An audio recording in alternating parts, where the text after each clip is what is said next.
Don't ruin the picture. You're an embarrassment. My son-in-law's words hung in the air as his parents and sister erupted in laughter. The laughter that followed wasn't the worst part. The worst part was how natural it sounded, like they'd been waiting for permission to finally say what they all thought, all united in their amusement at the family joke standing behind them.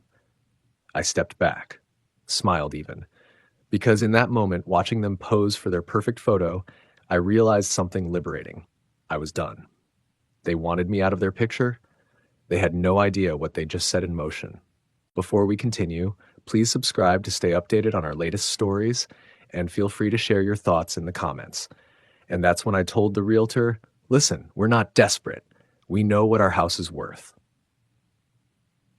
Marcus was gesturing with his wine glass, his voice carrying that particular authority he reserved for stories where he was the hero. His wife, Elena, nodded approvingly while their daughter, Vicky, scrolled through her phone with practiced disinterest.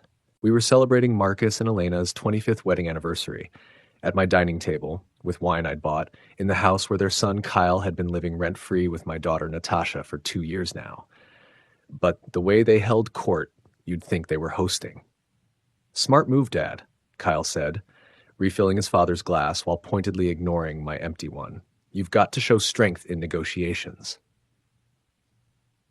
I watched this little performance, feeling the familiar knot forming in my stomach. Every conversation somehow became a lecture, every story a lesson in how things should be done. Never mind that I'd navigated 3 successful property sales in my lifetime. Apparently, I still needed their wisdom.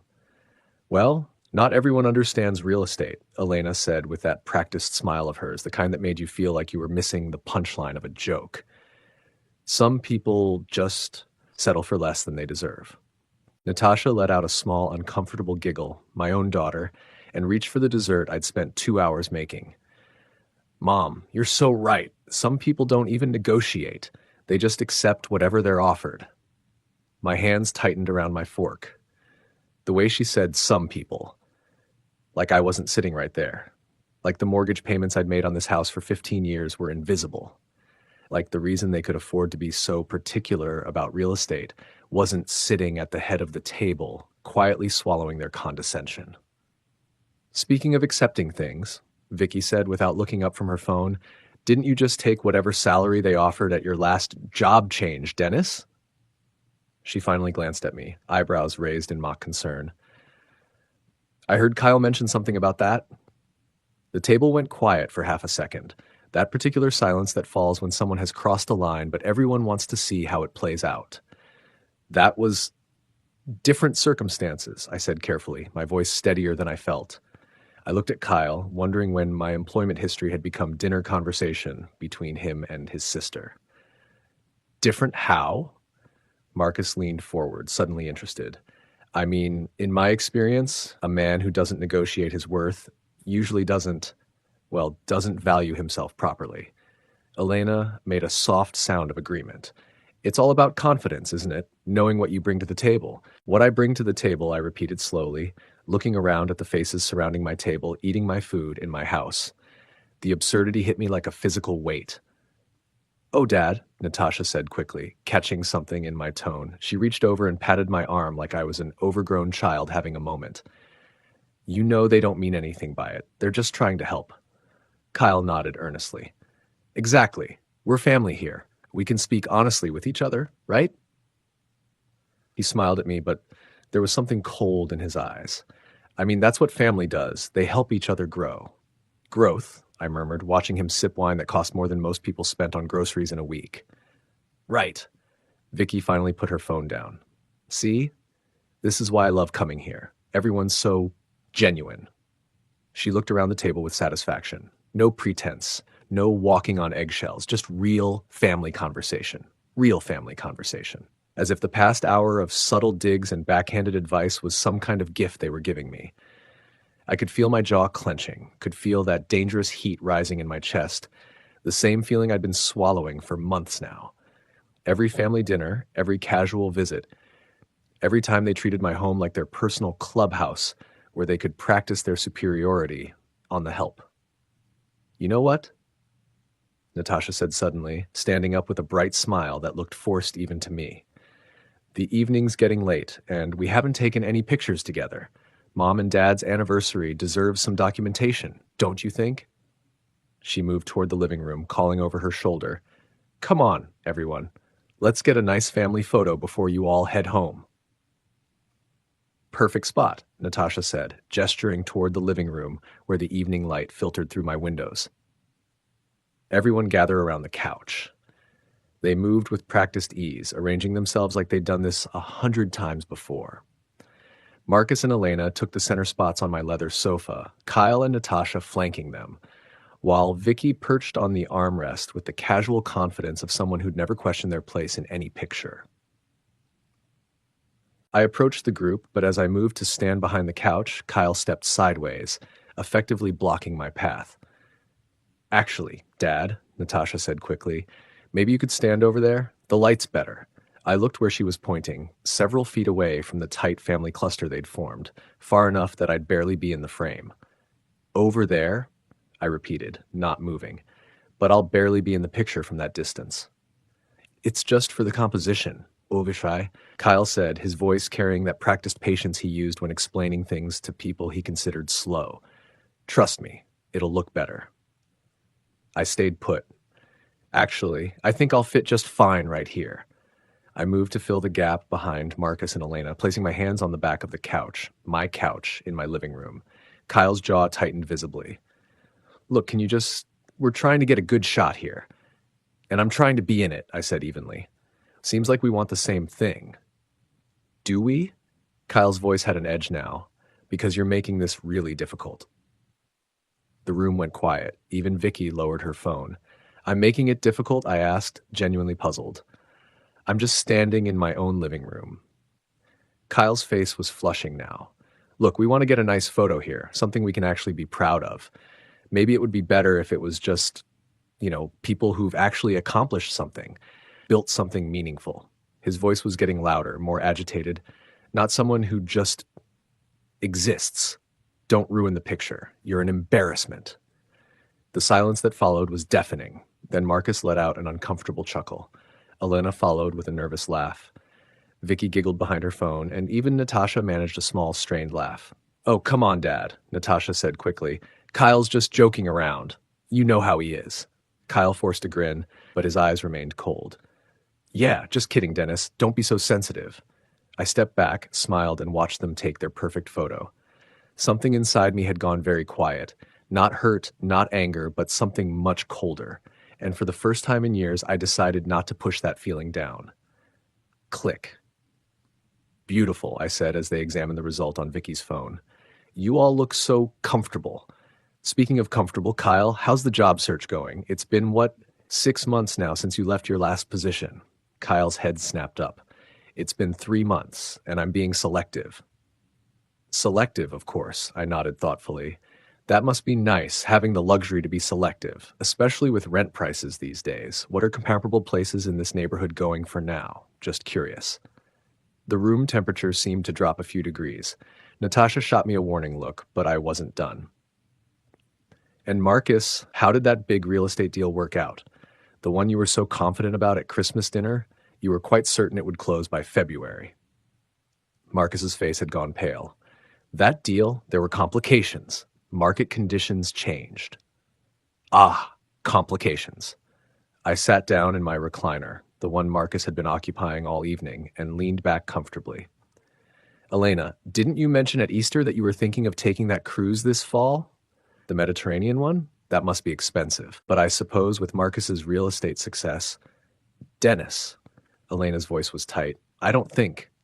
Oh, and Vicky, I continued, my voice growing warmer, more interested. How's that graphic design business going? You started it, 2 years ago? Must be doing well if you can afford all those weekend trips to the city. Instagram makes it look like you're living quite the life. Vicky's phone had gone completely still in her hands. It's building. These things take time. Of course they do, I agreed readily. Building a business is hard work, especially when you're competing with established firms, but I'm sure your parents are proud, supporting your dreams like that. It's wonderful when family can help family, isn't it? The silence that followed was deafening. 5 pairs of eyes stared at me with expressions ranging from confusion to dawning horror. They were starting to understand that something had shifted, but they couldn't quite put their finger on what. "Well," Marcus said finally, his voice artificially bright, "it's getting late. We should probably head home." "So soon?" I asked, sounding genuinely disappointed, but we were having such a nice conversation. I feel like we never really talk anymore, about real things, how everyone's actually doing. "We should go," Elena said quickly, already reaching for her purse. "Thank you for dinner, Dennis. It was lovely." They gathered their things with unusual haste. The easy comfort they'd displayed all evening completely evaporated. Kyle avoided my eyes entirely while Natasha looked between us with growing panic. "Drive safe," I called from my front door, watching them hurry to their car like they were escaping something. "And Marcus, good luck with that next deal. I'm sure this one will work out better." As their taillights disappeared down my street, I felt Natasha's presence behind me. "Dad," she said quietly. "What was that about?" I closed the door and turned to face my daughter, this woman who'd giggled at my expense an hour earlier but was now looking at me with something that might have been respect or fear. At this point, I wasn't sure there was much difference. What about?" I asked innocently. "I was just making conversation. Isn't that what families do?" "Dad," Natasha said, crossing her arms. Her voice carried that particular tone I remembered from her teenage years, the one she used when she was preparing to lecture me about my shortcomings. "What was that about?" Kyle had positioned himself slightly behind my daughter, his arms crossed in mirror image of hers, a united front in my own hallway. What about?" I asked, genuinely curious to see how they'd spin this. "The interrogation," Natasha said, her voice rising slightly. "All those questions about jobs and money and, God, Dad, you made everyone so uncomfortable. Kyle's parents were mortified." I nodded thoughtfully. "Ah, I see. So asking about someone's well-being is now considered interrogation?" "That wasn't asking about well-being," Kyle interjected, finally finding his voice again. "That was you being passive-aggressive because you got your feelings hurt over a stupid photo arrangement." "A photo arrangement," I repeated slowly. "Is that what we're calling it?" Natasha stepped closer, her expression softening in that calculated way she'd perfected over the years.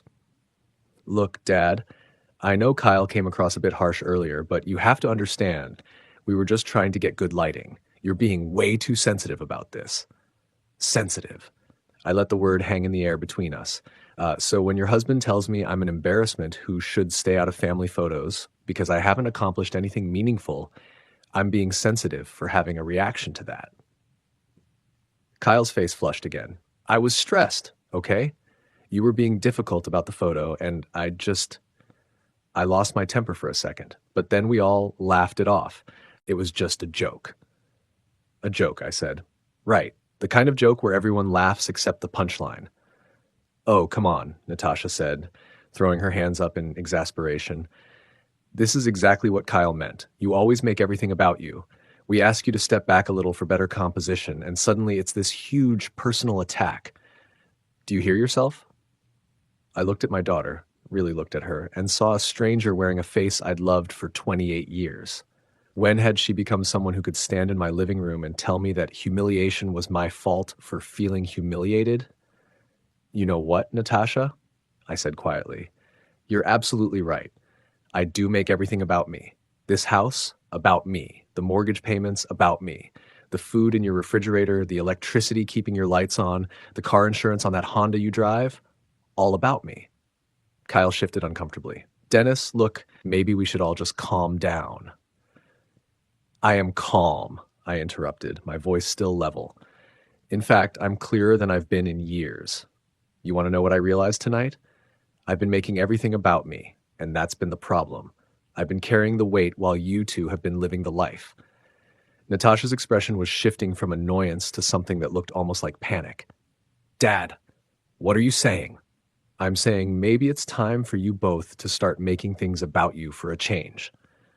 I moved toward the stairs, then paused with my hand on the banister. "You're both adults. You've been married for 2 years. Maybe it's time to start acting like it." "Acting like what?" Kyle demanded, his voice cracking slightly. I turned back to them, and for the first time in months, I felt completely at peace. Acting like people who pay their own rent, who buy their own groceries, who don't need daddy to subsidize their perfect little life while they decide whether he's worthy of being in their pictures. The color drained from both their faces. You're kicking us out? Natasha's voice was small, childlike. Over a photo? I'm not kicking you out over a photo, I said calmly. I'm suggesting you might be ready to spread your wings. Isn't that what successful, accomplished people do? Build their own meaningful lives? Kyle found his voice again, though it was shakier than before. Dennis, come on. You know we can't afford...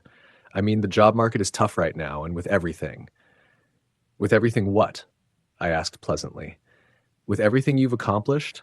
All those meaningful things you've built? Surely that should make finding a place easy. Natasha moved toward me, her eyes beginning to shine with unshed tears. Dad, please. This is our home. We love living here with you. We're family. Family, I repeated, tasting the word. Yes, well, family should probably treat each other with respect, you think? Family probably shouldn't be embarrassed to have each other in photographs.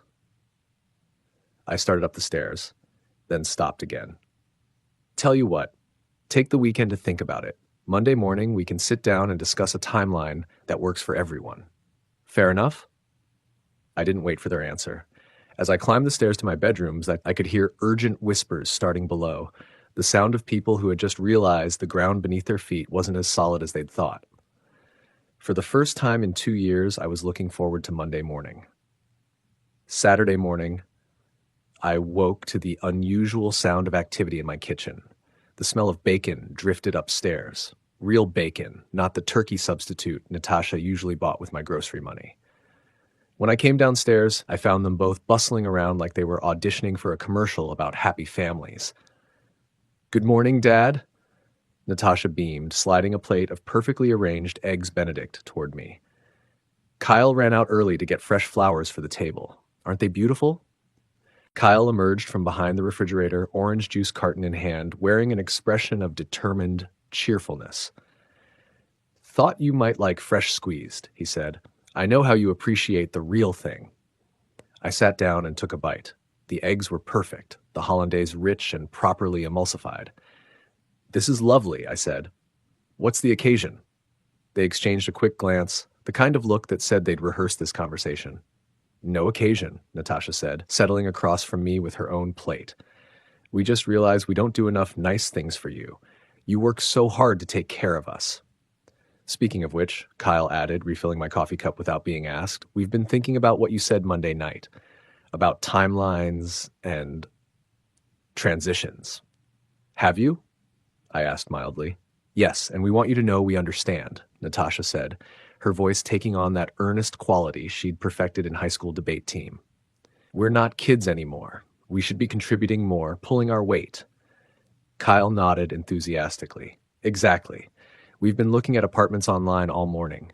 Nothing too expensive, of course. We want to be responsible about this transition. Responsible, I repeated. That sounds wise. What they didn't know was that I'd been listening to their apartment hunting session from my study the night before. Walls in old houses are thinner than people think, especially when voices are raised in frustration. This is insane. Kyle's voice had carried clearly through the heating vents. He can't just kick us out over some stupid comment about a photo. Keep your voice down, Natasha had hissed back. And it's not about the photo. He's having some kind of midlife crisis or something. We just need to manage him until he calms down. Manage him? Tasha, he's serious about this. Do you have any idea what rent costs? What we'd need for security deposits? Then we make sure he's not serious anymore. We remind him how much he needs us here, how empty this house would be without us. But that conversation had been last night. This morning they were all smiles and fresh flowers. We also called Mom and Dad, Kyle said, settling back in his chair. They feel terrible about Monday night. Dad wants to take you to lunch next week, clear the air. I almost smiled at that. Marcus wanted to take me to lunch. With what money? From what I'd overheard, his complicated real estate deal had left him more than just embarrassed. That's thoughtful of him, I said, finishing my eggs. But I'm going to be busy this week. Banking appointments, mostly. Natasha perked up. Banking appointments? Nothing serious, I hope. Oh, nothing too dramatic. Just some account maintenance, updating authorized users, reviewing automatic payments, that sort of thing. I wiped my mouth with the napkin they'd carefully folded beside my plate. Boring financial housekeeping. Kyle had gone very still. Authorized users? Well, yes. Cards, accounts, credit applications. I realize I've been rather careless about who has access to what. Time to tighten things up a bit. The color was draining from Natasha's face. Dad, what exactly does that mean? It means I'm taking responsibility for my financial security, I said pleasantly. Something I should have done years ago. I stood and carried my plate to the sink, noting how quiet the kitchen had suddenly become. Thank you for breakfast. It was delicious. I'll be in my study if you need me. As I climbed the stairs, I could hear urgent whispers starting below, the same tone they'd used the night before, but more desperate now. By Monday afternoon, their performance had become almost frantic. Natasha had cleaned the house twice. Kyle had washed my car without being asked, and they'd prepared elaborate meals they couldn't afford. But I'd also watched Kyle's face when his credit card was declined at the gas station, an expression of dawning realization that the safety net was gone. It was Tuesday evening when Kyle's phone rang. I was reading in the living room when I heard his voice from the kitchen, tight with panic. What do you mean the loan application was withdrawn? I never. A pause. Unauthorized, but I'm the primary. Another pause, longer this time. I see. Yes, I understand. When he appeared in the doorway, his face was pale and his hands were shaking slightly. We need to talk, he said. Of course, I replied, not looking up from my book. What's on your mind? You know exactly what's on my mind. His voice was strained, the cheerful pretense finally cracking. The cards, the co-signing, all of it. What the hell are you doing? I'm doing what you suggested, I said calmly, turning a page. I'm letting you be adults who handle their own financial obligations. This is insane! Kyle exploded, his composure finally shattering completely. You can't just cut us off like this. We have responsibilities, commitments. Natasha appeared behind him, her eyes red-rimmed. Dad, please. We can't afford, we don't have enough saved for. For what? I asked, finally looking up. For the deposits on your own apartment? For your own grocery bills? Your own car insurance? I thought you'd built something meaningful. Accomplished something. Kyle's face was scarlet now. You're enjoying this, aren't you? You sick old man, you're actually enjoying watching us panic. No, I said quietly, closing my book and standing. I'm not enjoying it, but I'm not stopping it either. You wanted me out of your picture, Kyle. This is me stepping back. Fine, he snarled, grabbing Natasha's arm. Fine, come on, Tasha, we don't need this. We don't need him. Kyle, wait. Natasha started, but he was already pulling her toward the stairs. Pack whatever fits in the car, he called over his shoulder. We're done here. 20 minutes later, I watched from my front window as they loaded hastily packed bags into Natasha's Honda.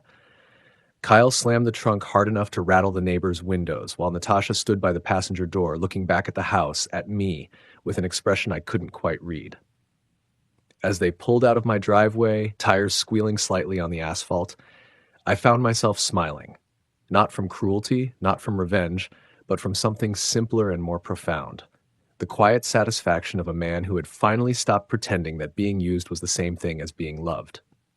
The house felt different already, lighter somehow, like a weight I hadn't realized I was carrying had suddenly lifted.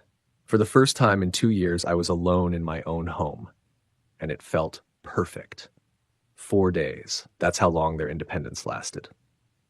I was in my study Thursday evening, enjoying the kind of quiet that comes when you don't have to listen for passive-aggressive sighs or whispered complaints through the walls, when I heard car doors slamming in my driveway. Not one car, two. Through my window, I watched an interesting procession unfold. Kyle and Natasha climbed out of her Honda, both looking like they hadn't slept well in days. Behind them, Marcus and Elena emerged from their sedan, Marcus carrying what looked like a bottle of expensive wine, the kind people bring when they need serious favors. They stood in my driveway for a moment, having what appeared to be a heated discussion. I couldn't hear the words, but the body language was clear enough. Marcus pointing at my front door, Kyle shaking his head, Natasha looking between them with growing panic. Finally, Elena seemed to settle the matter with a sharp gesture toward the house. My doorbell rang exactly 30 seconds later. Dennis! Marcus's voice boomed with forced cheer when I opened the door. Hope we're not intruding. We were just in the neighborhood and thought we'd drop by. Behind him, Kyle and Natasha looked like refugees from their own lives.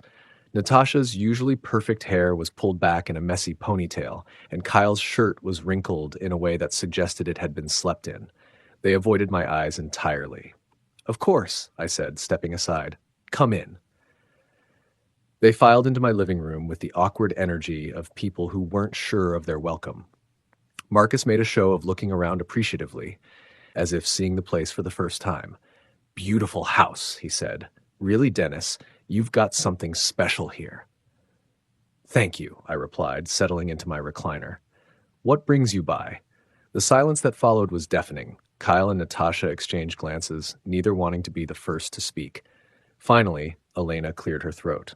Well, we wanted to check on the kids, she said carefully. See how they're settling into their new arrangement. I looked at Kyle and Natasha, noting the dark circles under their eyes, the way they sat perched on the edge of the couch like they were ready to flee at any moment. How are you settling in? I asked them directly. Kyle's jaw worked for a moment before he found his voice. We're managing. Managing, I repeated. That's good to hear. Where are you staying? Another silence. This one longer. They've been with us, Marcus said finally, his tone carefully neutral. Temporarily, of course, until they get on their feet. That's generous of you, I said. I'm sure they appreciate the support. Elena shifted uncomfortably. Yes, well, family helps family. That's what we believe. But something in the way she said it, some tension in her voice, made me look more carefully at the little group assembled in my living room. Marcus was fidgeting with his wedding ring. Elena kept glancing at her husband with barely concealed irritation. And Kyle and Natasha looked less like grateful guests and more like people who'd worn out their welcome in record time. Actually, Marcus said, leaning forward with the kind of earnest expression that usually preceded a sales pitch, we were hoping we could all sit down and work this out as a family. You know, clear the air. Clear what air? I asked pleasantly. Well, Marcus glanced at Elena, who nodded encouragingly. The thing is, Dennis, we feel like maybe things got a little out of hand the other night. Tempers flared, words were said. It happens in families. It does, I agreed. And we think, Elena continued, that maybe we could find a solution that works for everyone. The kids miss living here, obviously. This is their home. Kyle finally spoke up, his voice barely above a whisper. We were hoping, if you'd be willing to consider, maybe we could work out some kind of arrangement. Ground rules, responsibilities, whatever you think is fair. I studied their faces, these 3 generations who had driven to my house to negotiate my forgiveness. Natasha looked miserable, Kyle looked desperate, and Marcus and Elena looked like people who were about to ask for something they didn't want to ask for. That's an interesting proposal, I said. But before we discuss arrangements, I'm curious about something. Marcus, didn't you say your house was better suited for entertaining? Plenty of space for family. The color drained from Marcus's face. Well, yes, but... So I'm wondering why 4 adults would have trouble finding space in a 4-bedroom colonial, unless... I let the pause stretch out. Unless there's something you haven't mentioned. Elena's composure finally cracked. It's temporary, she said quickly. Just a small cash flow issue. The real estate market has been challenging. Cash flow issue, I repeated thoughtfully.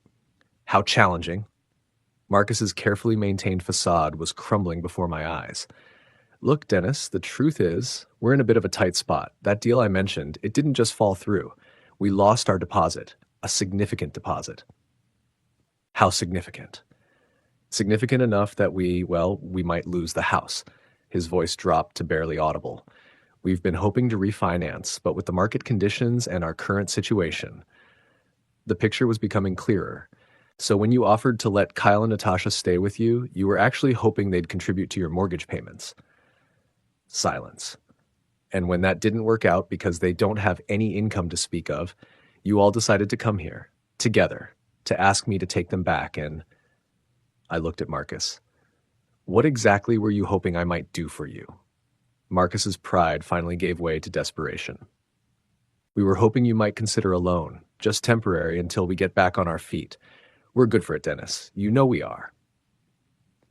I looked around the room at these four people who had humiliated me in my own home less than a week ago, and now sat before me asking for charity. The irony was almost perfect. Let me make sure I understand, I said slowly. You want me to take Kyle and Natasha back into my house, presumably without them paying rent or contributing to expenses.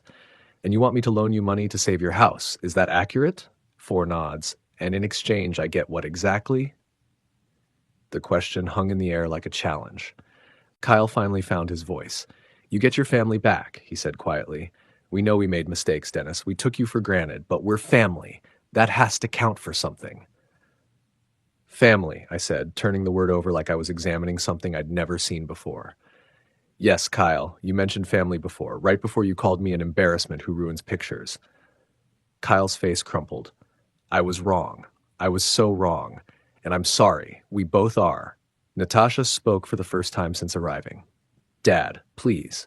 We learned our lesson. We know how good we had it here, how much you did for us. We'll be different this time, I swear. I looked at my daughter, this woman who looked so much like her mother had at that age, and felt something break inside my chest. Not heartbreak, exactly. Something more like the final snap of a rope that had been fraying for years. Different how? I asked. However you want, she said quickly.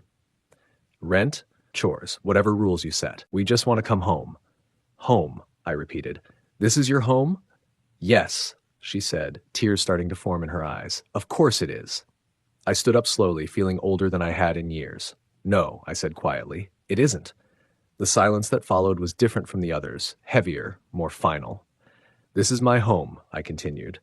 The home I built, that I paid for, that I maintained while you lived in it like entitled guests. You don't get to call it home and then leave in a huff when you don't like the rules. Dennis, Marcus started, but I held up a hand. I'm not finished. My voice was still quiet, but something in my tone made him stop immediately. You came here tonight because you need something from me. All of you. Money, shelter, support. The same things you've always needed from me. But you didn't come here to apologize for treating me like an embarrassment. You came here because you ran out of other options. Kyle's face was red now, not with anger, but with shame. That's not, we didn't. You did, I said simply. And that tells me everything I need to know about what family means to all of you. I moved toward the front door, and after a moment's hesitation, they followed like mourners in a funeral procession. I hope things work out for you, I said as I opened the door. All of you. But they'll work out somewhere else. Marcus was the first to step toward the threshold, but then he stopped abruptly and turned back to face me. His expression had changed, the desperate politeness replaced by something harder, more calculating. You know what, Dennis? He said, his voice taking on an edge I'd never heard before. I don't think you understand the position you're putting yourself in here. Kyle straightened up behind his father, and I watched as the mask of remorse slipped away entirely. Dad's right, he said. You think you can just throw us out and that's it? That there won't be consequences? Elena stepped closer, her face cold now. We know things, Dennis, about your finances, your business dealings. It would be a shame if certain information found its way to the right people. Natasha looked between them with growing panic. What are you talking about? What information?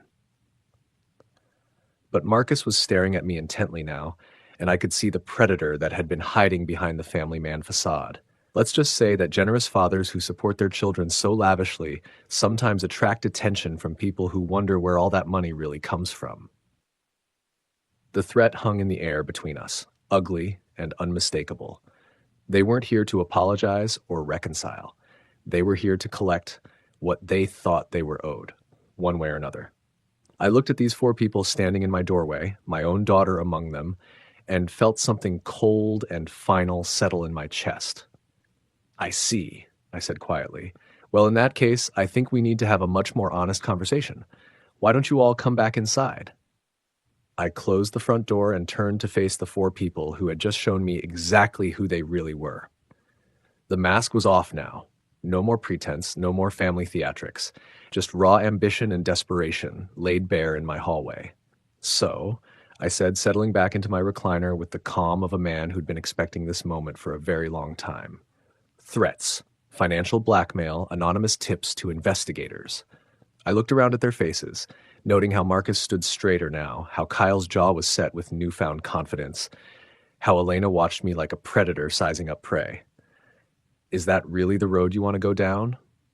It doesn't have to be, Marcus said, his voice smooth as silk now that the gloves were off. We're reasonable people, Dennis. We can work something out that benefits everyone.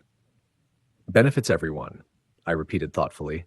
Like the arrangement you had in mind when you encouraged Kyle to pursue my daughter? The silence that followed was deafening. Natasha's face went white. What? She whispered. I looked at my daughter. This woman I'd raised, loved, protected for 28 years, and felt something break inside my chest. Not my heart. That had broken long ago. Something deeper, something final. You didn't know? I asked her gently. You didn't know about the conversations your husband had with his father before you two even started dating seriously? About the opportunities a relationship with Dennis Morgan's daughter might provide? Kyle's face had gone ashen. That wasn't. Wasn't what? I stood up slowly, feeling every one of my 53 years in my bones. Wasn't exactly how Marcus described it to his golf buddies at the country club, about how his son had found himself a golden goose in the Morgan family. Elena stepped forward, her expression dangerous. You can't prove any of that. Can't I? I moved to my desk and pulled out a manila folder I'd been keeping there for the past 6 months. You'd be surprised what people say when they don't realize they're being overheard, especially at the Riverside Country Club bar on Friday afternoons when the drinks are flowing and the bragging gets loud. I opened the folder and pulled out the first document. Marcus. Do you remember your conversation with Bill Henderson on March 15th? The one where you laughed about how your son really knows how to pick them and that you'd be set for life once the old man kicks the bucket? The color drained completely from Marcus's face. Or, how about this gem from April 3rd? I pulled out another sheet. Your discussion with Tom Phillips about how you were finally going to get your hands on some real money, and that all it took was playing the long game with the right family. Kyle was shaking now. Dennis, you don't understand. Oh, but I do understand. I set the papers aside and looked directly at him. I understand that you've been playing a role for 2 years. The devoted son-in-law, the struggling young man who just needed a helping hand, all while reporting back to your father about my finances, my investments, my plans. Natasha made a sound like a wounded animal. Kyle, tell me this isn't true. Tell me you didn't. It's not like that. Kyle exploded, his composure finally shattering completely. Yes, okay, Dad said you might be worth getting to know, but I fell in love with you. I married you because I wanted to. Did you? I asked quietly. Or did you marry her because Marcus convinced you it was the smart play? Because a wife has legal rights to inheritance that a girlfriend doesn't? The look on Natasha's face was breaking something inside me, but I'd come too far to stop now. Elena, I continued, turning to Kyle's mother, should I tell them about your research into my financial records, the credit reports you tried to pull, the way you've been collecting information about my assets for the past year? Elena's mask had slipped entirely now, revealing the cold calculation underneath. You sanctimonious fool. You think you're so much better than us, sitting in your perfect house with your perfect life. You have no idea what it's like to struggle, to work for everything you have. Don't I? I asked. Is that what you told yourself when you started planning to take it all away from me?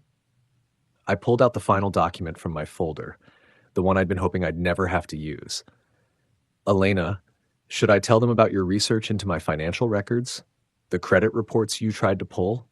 The way you've been collecting information about my assets for the past year? Or how about the photos your daughter took of documents in my study during family visits? The silence in the room was absolute. 4 people stared at me like I'd just performed magic, but it wasn't magic.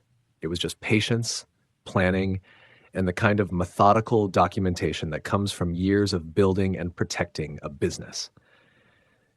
You see, I continued, settling back in my chair, I've known about your little family project for quite some time. The late-night phone calls between Kyle and Marcus, the casual questions about my investments, the sudden interest in family photos and gatherings, always with your daughter positioned to get good shots of my study, my desk, my filing cabinets.